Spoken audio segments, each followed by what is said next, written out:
So Mitt Romney is holding on. Rick Perry needs to hold on, and Herman Cain is the new upstart. With more on how they did tonight, I'm joined by Solon Simmons. He's a professor at George Mason University's Institute for Conflict Analysis and Resolution, specializing in U.S. politics.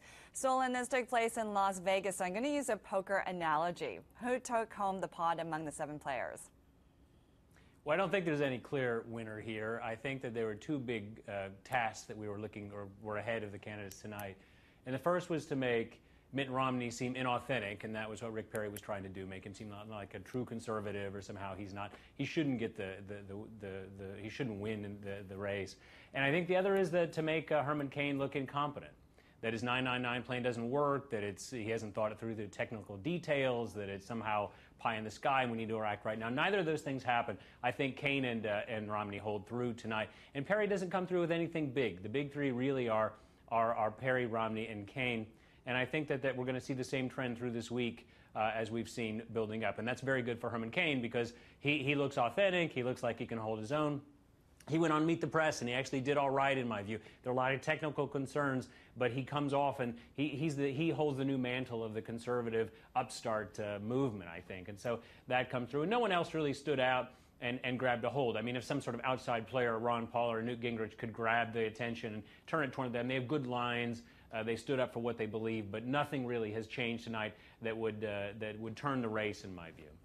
And there's no surprise, though, that Herman Cain, who seems to be leading in the polls, that a lot of his rivals were really going after him. In fact, it was the whole derail the Cain train tonight, it seemed. I think that's a good way to put it. Derail the Cain train. It didn't happen. The Cain train has left the station. That's what we might say has happened this past week, and it's going to continue. He's very likable, as I say. He looks perfectly competent. He looks like the outsider. He says, "I'm not the politician up here." People are going to really be happy with that.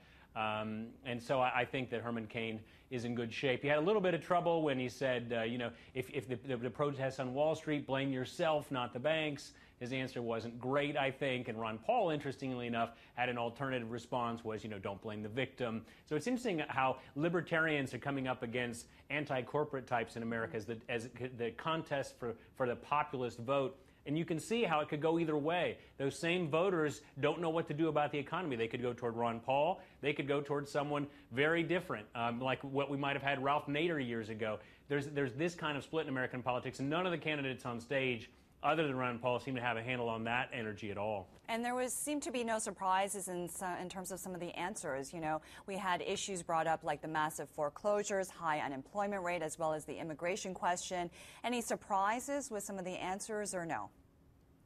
Yeah, well, there are a couple interesting things. I mean, the immigration debate was really mean. I think one of the challenges is keeping that debate off the mean side. I think Mitt Romney did well there. I think that his answer, his sense of security, but also some kind of an opportunity, being open to legal immigration, making sure to highlight that point, that was pretty good for Mitt. I'd say Michelle Bachmann had an interesting point where she said that the president of Iran is a genocidal maniac. That might be a headline getter. I'm not so sure. I mean, it's not as if the sentiment is outside, but the language is quite strong. So nothing particularly surprising. But I will say this: the Republicans have their voice. They're very confident, and you get a sense that there's something gelling here. There's a coherence to the message. People tend to agree more than they disagree. The big difference, of course, was Mitt Romney and Rick Perry, who are really testy at points, and that grabbed the attention as nothing else will in one of these debates. And I want to really quickly ask about the bigger picture in all of this. Americans did not respond that well to Sarah Palin in the last election. So do you think this will influence the party's decision this time around when it comes to that point? Yeah, well, I think the problem the Republicans face is exactly the problem of their strength, which is their confidence. If the message is gelling now, it's gelling for 30% of Americans. That is, you have two poles, the left and the right, and in the middle there's this big contest, and that's where it's going to be won and lost. Romney runs for that middle.